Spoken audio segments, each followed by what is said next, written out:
este pasaje de Isaías 52:13 al 53:12 es conocido como el quinto evangelio o el evangelio anticipado de Jesucristo en cuanto a lo que tiene que ver con el sufrimiento de Jesús anticipado. Los estudiosos del libro de Isaías dicen que esto fue escrito 700 años antes de que Cristo subiera a una cruz a morir en esa cruz. Y quizás este es el preludio del tema que va a tocar la misionera Gisela el domingo, que ella va a hablar acerca de la sangre de Cristo. Yo no me voy a meter hoy con el tema de la sangre de Cristo porque ella lo va a compartir el día domingo. Voy a meterme con el sufrimiento de Cristo, el significado de ese sufrimiento y la razón de ser del sufrimiento de Cristo para una respuesta por parte nuestra, que a la larga pues es como la propiciación. Cristo es la propiciación por nuestros pecados. Amén. Lo primero que vemos aquí en el versículo 13 de Isaías 52 dice: he aquí que mi siervo será prosperado, será engrandecido y exaltado, y será puesto muy en alto. Y lo comparo con el versículo 11 y 12 de Isaías 53, donde dice: verá el fruto de la aflicción de su alma y quedará satisfecho. Por su conocimiento justificará mi siervo justo a muchos y llevará las iniquidades de ellos. Por tanto, yo le daré parte con los grandes y con los fuertes repartirá despojos, por cuanto derramó su vida hasta la muerte y fue contado con los pecadores, habiendo él llevado el pecado de muchos y orado por los transgresores. Lo primero que Isaías muestra acerca de Jesús es el triunfo. Lo primero que él muestra es el resultado final. Es como cuando a usted no ha visto esas películas donde el final se lo presentan al principio, ¿cierto? Entonces se lo presentan al principio y después en los siguientes cuadros aparece 20 años atrás. Entonces aparecen como la narración de la historia. Bueno, así presenta Isaías el cuadro de Jesús. Él primero muestra el resultado. Dice: mi siervo será prosperado, será engrandecido y exaltado, y será puesto muy en alto. Cuando nosotros vemos el sacrificio de Jesús, su sufrimiento, pues en nuestra mente natural decimos: bueno, ¿qué grandeza tiene eso? O en nuestra mente natural podemos imaginarnos cómo a través de una muerte tan cruel, tan horripilante, que realmente dicen los médicos que ningún ser humano sería capaz de resistir todo lo que en su humanidad resistió Jesús. Hay estudios, incluso por ahora está corriendo un video acerca de los sufrimientos de Jesús, las laceraciones que Jesús recibió, que ahorita hablaremos un poquito de ella, mencionaremos no a profundidad, pero lo que el profeta a través del Espíritu Santo nos quiere revelar es que para Jesús ese sufrimiento no es otra cosa que una señal de gloria, una señal de victoria. ¿Por qué? Porque realmente el propósito de Dios con Jesús no es en sí mismo el sufrimiento, porque si fuese en sí mismo el sufrimiento y el sufrimiento fuera la base para la expiación de los pecados de la humanidad y todo se quedara allí, no tendría ningún sentido. El apóstol Pablo muestra a un Jesús glorioso, a un Jesús victorioso, pero muestra un Jesús que se humilla y dice que Él se humilló hasta lo sumo, dando su vida en muerte y muerte de cruz, para mostrar que realmente la humillación es la señal o el símbolo que va a representar la historia de una nueva comunidad, una comunidad que, a pesar de los horrores que van a cometer con esa comunidad, porque hoy vivimos un evangelio muy tranquilo, hoy usted se cambió, si vive lejos tomó el transporte o se vino en su propio transporte y llegó hasta la iglesia y nadie le persiguió, pero es que el evangelio durante 300 años fue un evangelio perseguido. Usted sabe que emperadores romanos, y entre ellos el más destacado Nerón colocaba a los cristianos en el circo de Roma y les echaba brea y luego les prendía candela, y los cristianos eran las teas humanas que alumbraban mientras los soldados romanos mataban con sus lanzas a los cristianos que se los echaban a borbotón. Y sin embargo, esos cristianos morían dándole gloria a Jesucristo, morían exaltando el nombre del Señor Jesucristo.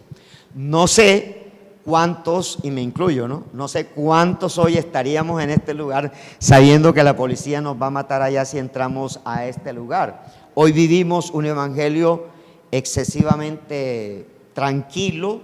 Hoy hasta estamos legalizados por el Estado nos permite hacer estos cultos, pero durante 300 años los seguidores de Cristo sabían que por seguir a Cristo iban a morir. O sea, ellos tenían la certeza que al declarar a Cristo ellos iban a morir, iban a ser perseguidos y perseguidos de muerte. Sin embargo, con todo y eso, mucha gente se convertía al evangelio.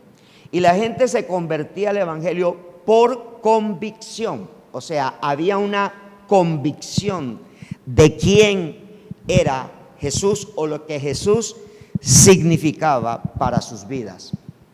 Eso es importante, porque hoy hay más entusiasmo que convicción.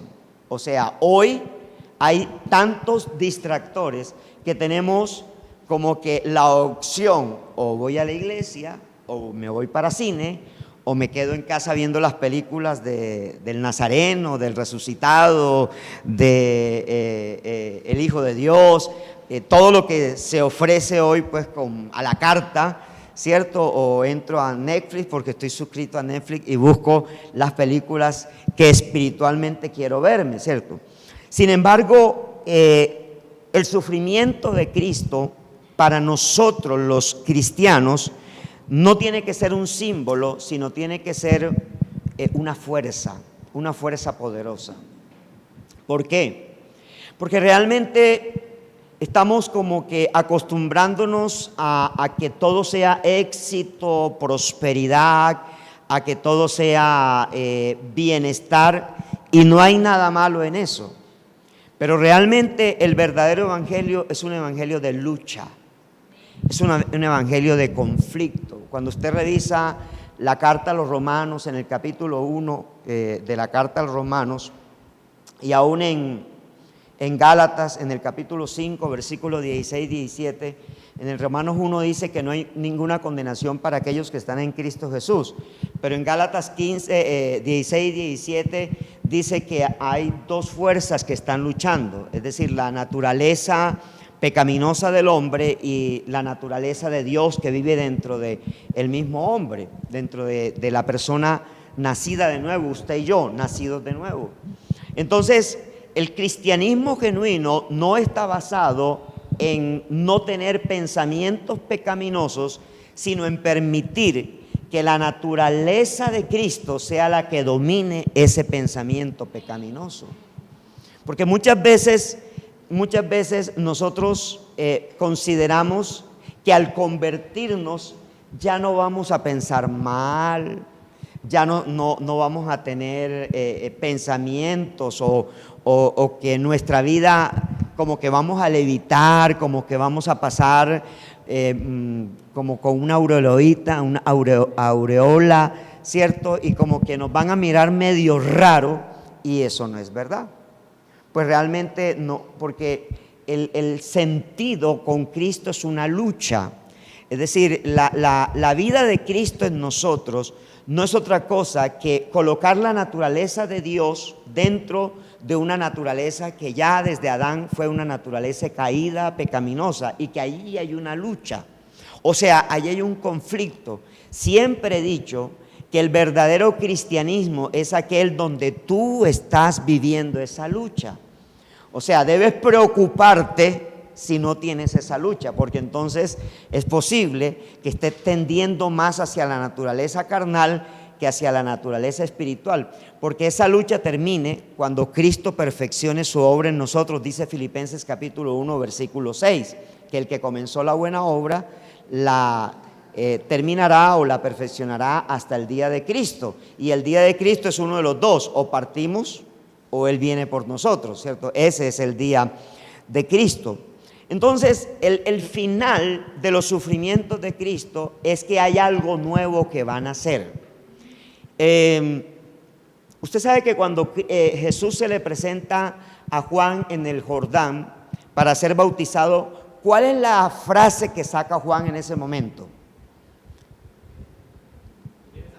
Sí, pero cuando Juan ve a Jesús, que es su primo, porque en la carne son primos, ¿sí? He aquí el Cordero de Dios que quita el pecado del mundo. He aquí, o sea, Juan, ¿sí? Juan no ve al primo. ¿A quién ve? Al Cordero. Entonces, Isaías 53 está viendo al Cordero. O sea, lo que Isaías 53 está viendo es que el Cordero es el animal que simbolizaba en Levíticos, en los primeros 7 capítulos de Levíticos. Usted ve que se sacrifican permanentemente corderos para el perdón de los pecados. Esa palabra se conoce como expiación, teológicamente hablando. Expiar la culpa. Expiar la culpa es que el cordero, cuando era sacrificado, cuando era quemado en el holocausto, tenía que quemarse todo. Entonces, por un año, Dios expiaba la culpa del pueblo. Por un año era expiada la culpa del pueblo. Entonces, por eso en la expiación primero se expiaba primero el sacerdote. Cuando usted revisa Levítico, usted ve que primero el sacerdote ofrecía un holocausto por él y por su familia, porque nadie puede presentarse delante de Dios en pecado. Entonces, como nadie puede presentarse delante de Dios en pecado, y como los sacerdotes no sabían si habían pecado, porque habían pecado sin culpa, entonces para no morir, ¿qué hacían? Ofrecían un holocausto, o sea, ofrecían un sacrificio, ¿sí? Luego presentaban holocausto por el pueblo, es decir, luego hacían un sacrificio de expiación por el pueblo, traían otro cordero. Acuérdense que ellos traían 2 corderos. Un cordero moría, y el otro cordero, ¿qué hacían con el otro cordero? Lo echaban, lo sacaban fuera del campamento, porque ese cordero simbolizaba que el pecado había salido del campamento. ¿Dónde fue sacrificado Jesús? ¿Dentro de Jerusalén o fuera de Jerusalén? Ok, Jesús fue sacrificado fuera. ¿Por qué? Tenía que ser así, para que se pudiese cumplir todo lo que en el Antiguo Testamento se había escrito. El cordero tenía que morir afuera, ¿sí? Entonces, por eso es llevado a un lugar llamado el Gólgota, que allá lo sacrifican, o sea, allá va a morir. Ahora, de acuerdo a la ley judía, Jesús no debía morir en una cruz. ¿Cómo debía morir Jesús de acuerdo a la ley judía? No, tampoco. Dilapidado, ¿cierto? O sea, a punta de piedra. Porque cuando alguien incumplía la ley, debía morir. ¿Cómo? ¿Cómo mataron a Acán? A punta de piedra. O sea, todo se resolvía con piedra. Pero todas las profecías de Jesús no apuntaban a que el cordero iba a morir a punta de piedra, sino a que el cordero tendría que ser sacrificado. Por eso Cuando usted revisa Éxodo capítulo 12, Dios le dice a Moisés en Éxodo capítulo 12 que cada familia debe tomar un ¿qué? Un cordero. Y ese cordero debe tener unas características. Debe ser joven, es decir, no debe superar un año de edad. No debe tener ninguna mancha. No debe tener ningún defecto. No debe tener los testículos mayugados. No debe tener una fractura. Es decir, tenía que ser un cordero completo, perfecto. Cristo es el cordero perfecto. Ese cordero del Éxodo capítulo 12, que el pueblo, que cada familia lo tomaba, lo tenía que degollar, sacaba la sangre y tomaba con la sangre y pintaban los dinteles y los postes de su casa, para que cuando pasara el ángel de la muerte por Egipto, ¿a quién no iba a tocar? A la familia hebrea, es decir, a los hijos de Dios. Bien, ese concepto que usted ve allí se escribe así, se lo voy a deletrear: P-A-S-A-J, Pashak. También se escribe Peshak, P-E-S-A-J, Peshak, que significa Pascua. O sea, usted sabe que en este momento nuestros primos católicos celebran la Pascua, ¿cierto? O sea, ¿qué es la Pascua? La palabra Pascua significa pasar por alto. Pashak, pasar por alto. O sea, cuando el ángel de la muerte entró a Egipto, que esa fue la última plaga, ¿a quién asesinó el ángel de la muerte? A todos los primogénitos de hombres como de animales de los egipcios, pero no tocó a ningún primogénito, ni de hombres, ni de animales del pueblo de Israel. ¿Por qué? Por la sangre. Entonces, para que hubiese sangre, había que degollar a un cordero. Y si Jesús es el cordero que tenía que ser inmolado, entonces Jesús tenía que pasar por una serie de sufrimientos. ¿Hasta ahí me estoy haciendo entender? ¿Hasta ahí me estoy haciendo entender? Perfecto. Ahora, el versículo 14 de Isaías 52 dice: como se asombraron de ti muchos, de tal manera fue desfigurado de los hombres su parecer, y su hermosura más que la de los hijos de los hombres. Así asombrará él a muchas naciones, los reyes cerrarán ante él la boca, porque verán lo que nunca les fue contado y entenderán lo que jamás habían oído.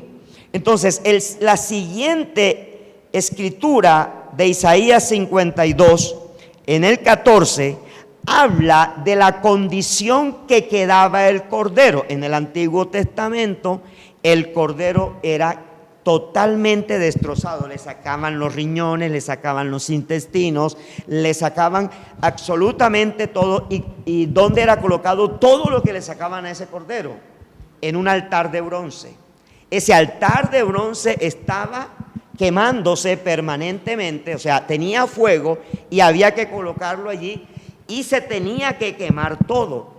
Al día siguiente, las cenizas de ese altar eran recogidas y tenían que sacarse del campamento, o sea, tenían que sacarse del tabernáculo donde se hacía eso, porque esas cenizas simbolizaban la muerte de un sustituto por el culpable. En otras palabras, Isaías 53 muestra que el sacrificio de Jesús, o el sacrificio del siervo sufriente, porque él todavía ahí no sabe que es Jesús, simplemente le está profetizando, es un sacrificio sustituto, un sacrificio vicario. La palabra vicario es alguien que me reemplaza. Vicario es un sacrificio vicario. ¿Por qué es un sacrificio vicario? Porque quien debía morir no era un justo, sino ¿quién?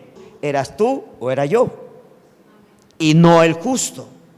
Pero Él toma lugar por nosotros, porque así fue designado desde antes de la fundación del mundo.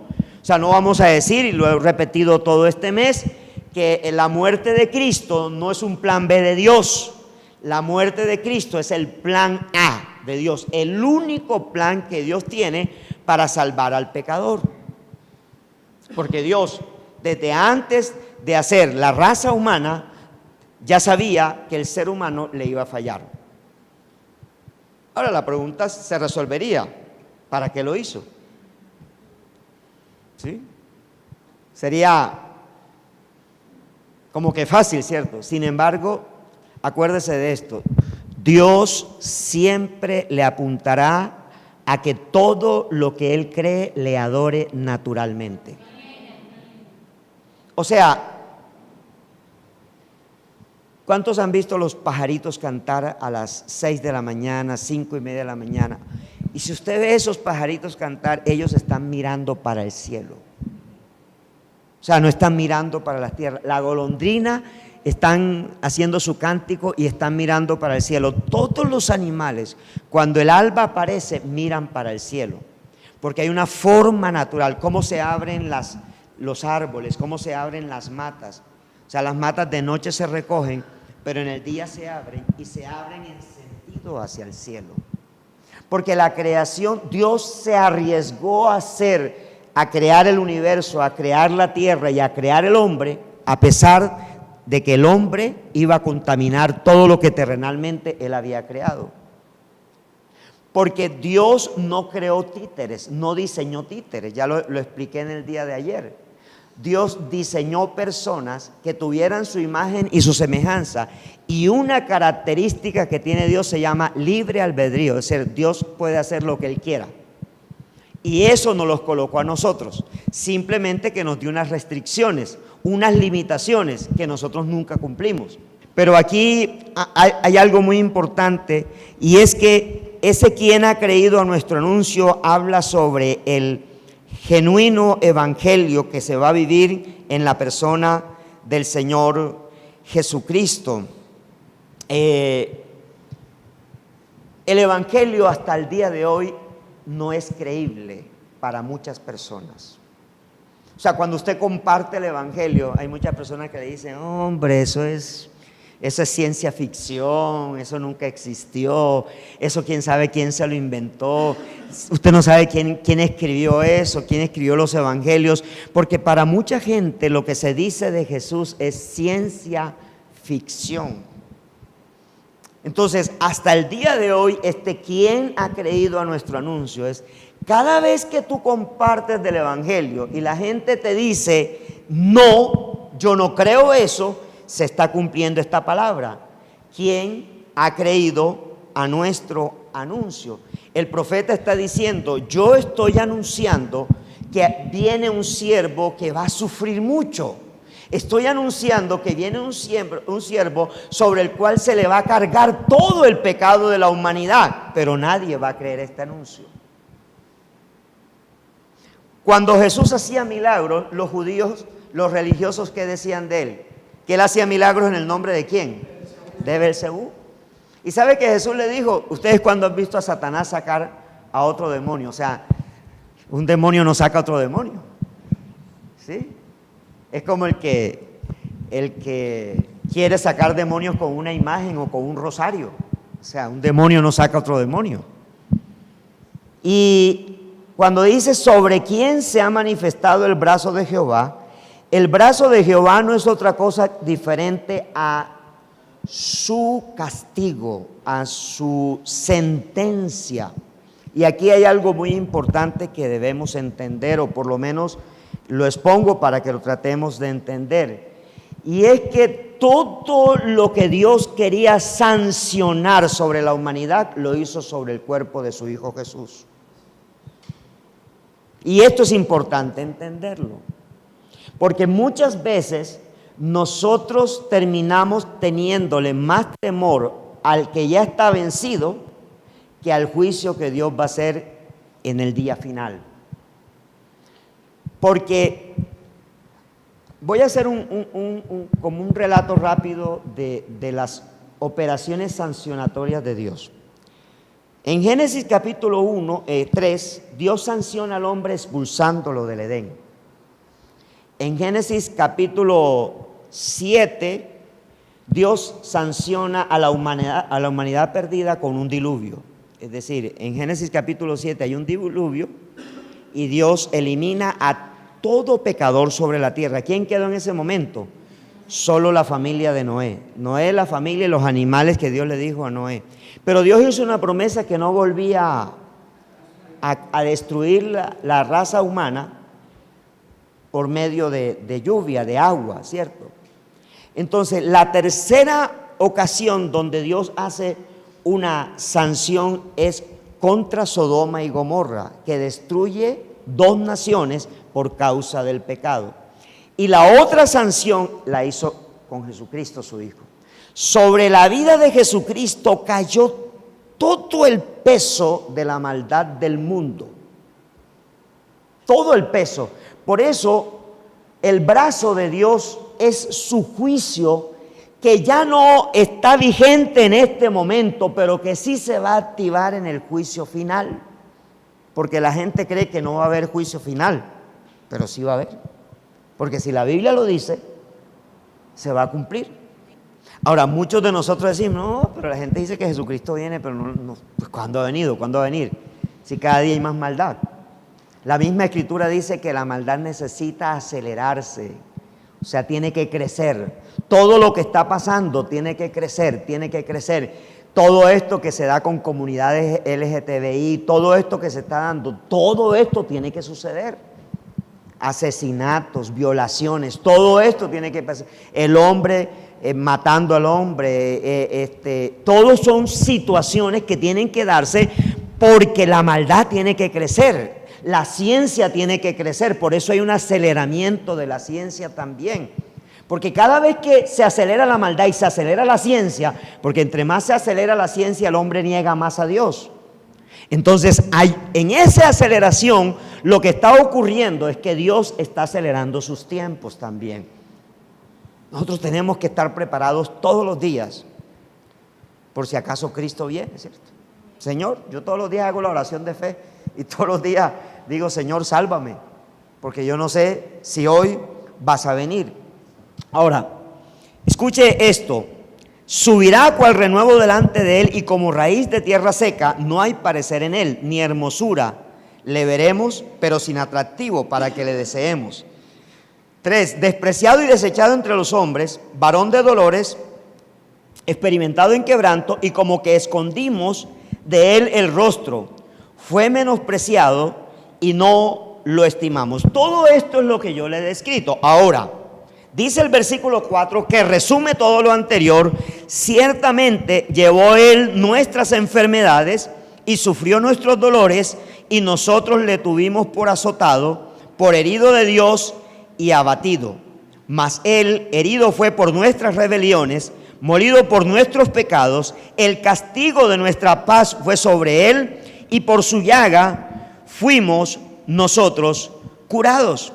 Estos 2 versículos que nosotros lo usamos para la sanidad física, y no hay nada malo, el propósito original de estos 2 versículos es entender que la verdadera enfermedad del hombre es su pecado.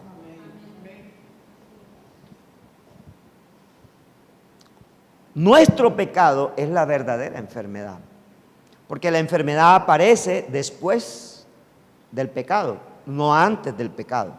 O sea, Adán nunca se enfermó, Eva nunca se enfermó. O sea, ¿cuándo vino la muerte? ¿Cuándo vinieron las enfermedades? ¿Cuándo vinieron las situaciones dolorosas? Después del pecado. No de nuestro pecado. Nuestro pecado, nuestras enfermedades son resultado de lo que ocurrió una vez en el Edén. Pero ese pecado se sigue replicando una y otra vez. Una y otra vez se sigue replicando. Entonces, lo que hace el Padre es colocar sobre el Hijo todas nuestras enfermedades. O sea, todos nuestros pecados, el Padre lo cargó sobre el Hijo, lo puso en el Hijo. Y dice, Él fue herido por nuestras rebeliones, molido por nuestros pecados. El castigo de nuestra paz fue sobre Él, y por su llaga fuimos nosotros curados. En otras versiones dice, recibimos de la sanidad. Entonces, cuando el apóstol Pablo hace una alusión al pecado, dice, mas la paga del pecado es muerte, pero la dádiva de Dios es vida en Cristo Jesús. Quiere decir que cuando Dios le cargó a Jesús nuestras rebeliones, nuestros pecados, le cargó todo, Jesús lo recibe y en esa destrucción de Jesús está nuestra sanidad. La palabra que se usa aquí es soterios, que no solamente, la palabra salvación no es simplemente salvado del alma o salvado del espíritu, es salvado de todo lo que implica el pecado. Por eso el apóstol Pablo dice, el reino de los cielos es paz, gozo, o sea, no es de comida ni de bebida, sino es el gozo del Señor, la paz del Señor y me falta una, se me pasó en este momento. Dice el 6, todos nosotros nos descarriamos como ovejas, cada cual se apartó por su camino, mas Jehová cargó en él el pecado de todos nosotros. Como cada uno caminaba por su lado, distintas religiones, distintas escenas, cada uno pensando a su manera, entonces Dios dice, la única manera que yo tengo de salvar a la humanidad es que mi Hijo reciba todo lo que la humanidad es. Ese descarrío de la humanidad lo va a recibir ahora mi Hijo. Entonces el resultado es que en la cruz, el versículo 7 dice, angustiado él y afligido no abrió su boca, como cordero fue llevado al matadero y como oveja delante de sus trasquiladores enmudeció y no abrió su boca. Cada vez que injuriaban a Jesús, ya sean los soldados, Pilatos, Herodes, los sumos sacerdotes Anás y Caifás, y el pueblo, Jesús, ¿qué decía?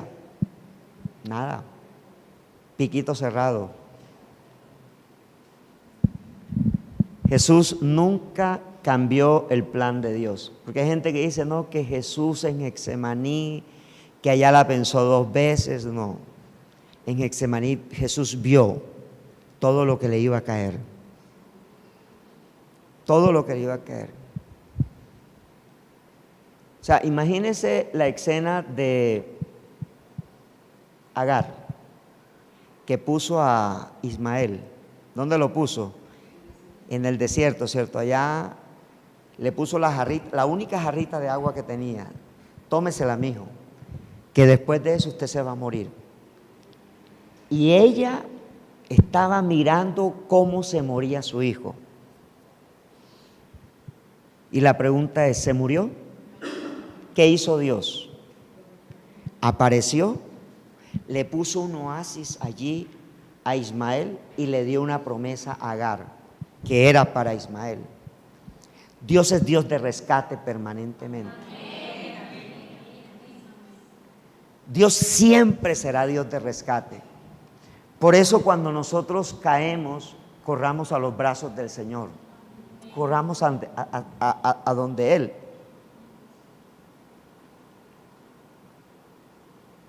Jesús se afligió, Jesús se angustió, pero Jesús no abrió su boca.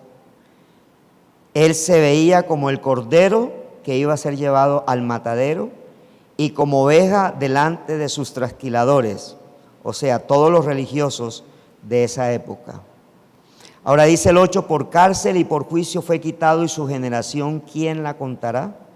Porque fue cortado de la tierra de los vivientes y por la rebelión de mi pueblo fue herido. Y se dispuso con los impíos su sepultura, mas con los ricos fue en su muerte, aunque nunca hizo maldad, ni hubo engaño en su boca.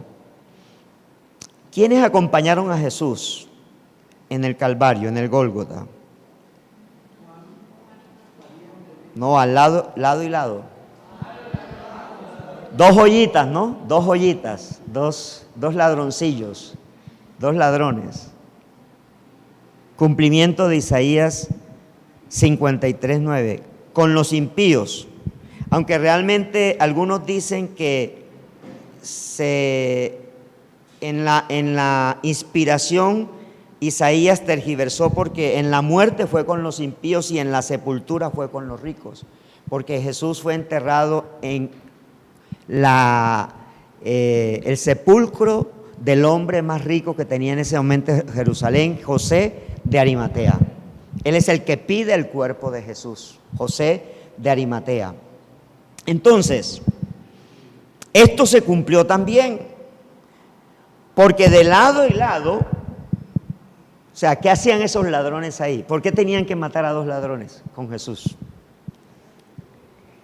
Si al único que estaban, que tenían que crucificar era Jesús. Bueno, Pilatos se le dio la gana que dos ladrones más acompañaran a Jesús. Ahora, ¿por qué? Porque tenía que cumplirse esta profecía. Dice el 10, con todo eso Jehová quiso quebrantarlo, sujetándole a padecimiento. Cuando haya puesto su vida en expiación por el pecado, verá linaje, vivirá por largos días, y la voluntad de Jehová será en su mano prosperada. Verá el fruto de la aflicción de su alma y quedará satisfecho. Por su conocimiento justificará a mi siervo justo a muchos y llevará las iniquidades de ellos. En otras palabras, mire, si nosotros estamos hoy aquí, no es por buenos. No somos buenos. No somos buenos. Seguimos teniendo un corazón perverso. Seguimos siendo pecadores. Lo que marca la diferencia es la gracia de Dios. Lo que marca la diferencia es que Jesús dijo: yo voy a morir por todos los que pecaron desde Adán y por todos los que van a pecar desde mí de aquí en adelante. Porque el pecado es como un cáncer que va arrasando con todo, va arrasando con todo. Pero lo que a ti y a mí nos marca la diferencia es que dentro de nosotros está viviendo Jesús. Y eso no nos hace más buenos, lo que nos hace es más consciente que no tenemos que pecar. No sé si usted lo entiende así. O solamente a mí me provoca pecar.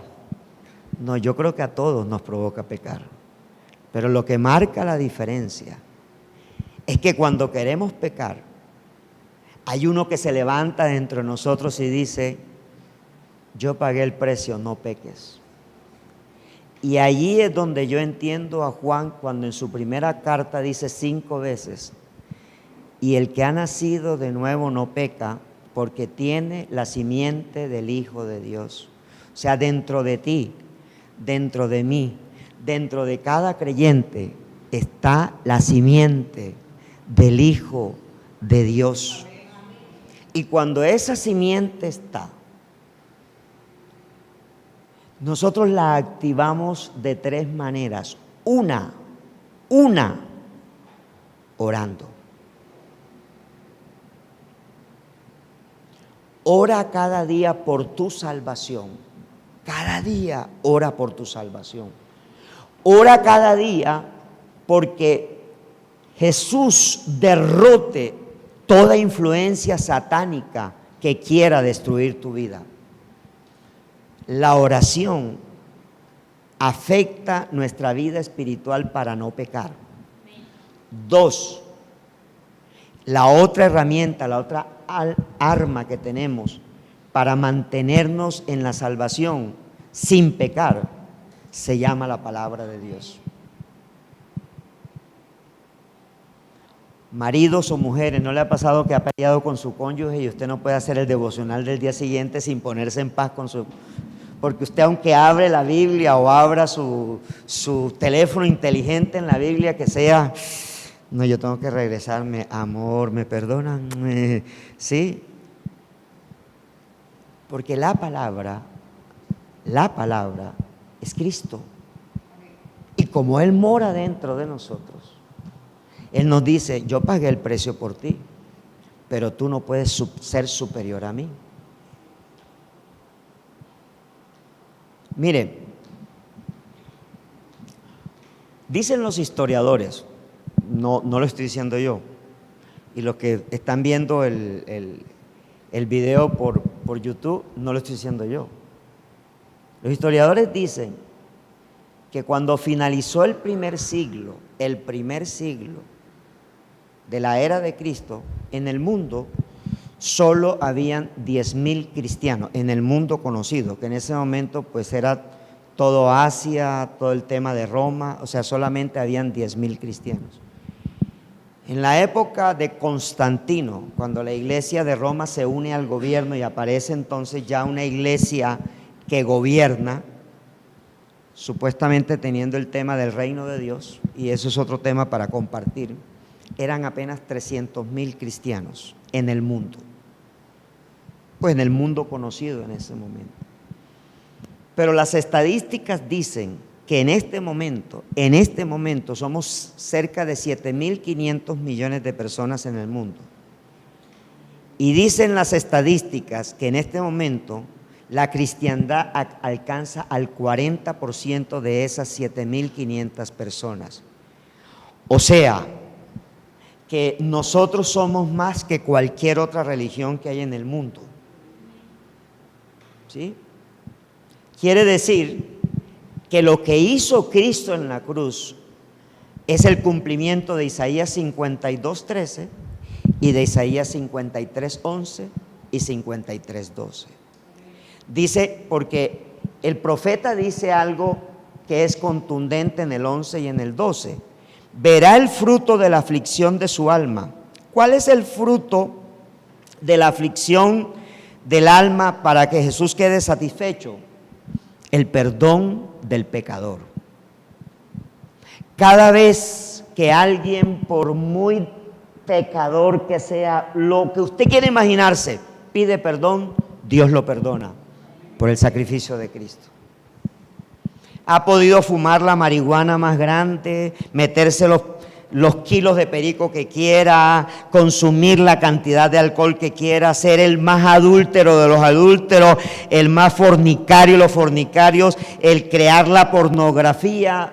Recientemente se convirtió en la estrella de la pornografía del Cine X. Se acaba de convertir y ya está predicando el evangelio. Y muchos pastores cerrándole las puertas de la iglesia. ¿Quiénes somos nosotros? ¿Quiénes somos nosotros? Eso es cumplimiento de Isaías 53. Dice, verá el fruto de la aflicción de su alma. O sea, Cristo no murió en el espíritu porque Él era Dios. Él murió en su humanidad. La parte más dolorosa de todo el ministerio de Jesús fue cuando Dios cargó sobre Él el pecado de la humanidad y apartó su rostro. Esa es la parte más dolorosa. Ahí es donde Jesús dice, consumado es. La muerte de Jesús es una muerte sustituta, pero es una muerte dignificante para el pecador, porque le da vida al pecador. No importa las condiciones. Hay unos que son delincuentes de cuello blanco y hay otros que son delincuentes de cuello negro, me imagino, ¿no? Porque si hay de cuello blanco también habrá de cuello negro. No importa la condición, lo que hizo Jesús alcanzará para perdonarte. Porque ya hay un hombre en el cielo, Jesús. Ya hay un hombre en el cielo. Ya hay alguien humano y divino que está al lado del Padre. Por eso el apóstol Pablo dice que estamos sentados juntamente con Cristo en los lugares celestiales. Y dice, por su conocimiento justificará mi siervo justo a muchos, y eso fue lo que hizo, y llevará las iniquidades de ellos. Entonces, si nosotros pecamos después de conocer a Jesús, Jesús dice, no lo sanciones, Padre, acuérdate que yo pagué el precio, dale la oportunidad con tus misericordias de que se reconcilie nuevamente contigo. Eso es lo que hace Jesús. Él es el intercesor por excelencia de nosotros. Y dice el versículo 12, por tanto yo le daré parte con los grandes y con los fuertes repartirá despojos, por cuanto derramó su vida hasta la muerte y fue contado con los pecadores, habiendo él llevado el pecado de muchos y orado por los transgresores. Desde el cielo, Jesús sigue orando para que nosotros no pequemos. A veces conocemos a un Jesús que tiene que libertarnos de las deudas o de las enfermedades. Está bien. Ustedes saben cómo murieron de los 12 apóstoles. ¿Sabe cómo murieron? Solo uno murió naturalmente. ¿Sabe quién fue el único que murió naturalmente? Juan, no más. ¿Sabe cómo murieron los demás? Crucificados. Pero no se sintieron dignos de morir como su maestro.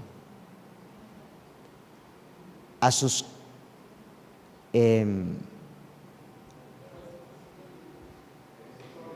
a los ejecutores les decían: voltéenme, pongan la cruz boca abajo, porque no soy digno de morir como mi maestro. ¿Usted sabe lo que es eso? Y a veces nosotros, por nimiedades, dejamos de venir a la iglesia. Por nimiedades. Que estoy cansado. Es que estoy dele y dele. Y yo le he pedido perdón al Señor. Señor, llevo 15 años dándole manivela a esta iglesia, Señor. Y le soy sincero, me he querido ir. Me he querido regresar a mis actividades de antes. Porque a veces siente uno que le está dando manivela a la iglesia, y manivela, y manivela, y manivela. Pero cuando uno lee esto, uno dice: Señor, ¿quién soy yo? Yo no escogí ser pastor, tú me escogiste a mí. Yo ni siquiera sabía que era ser pastor. Ni siquiera sabía predicar. Y a veces, por nimiedades, como les dije ahorita, dejamos de orar.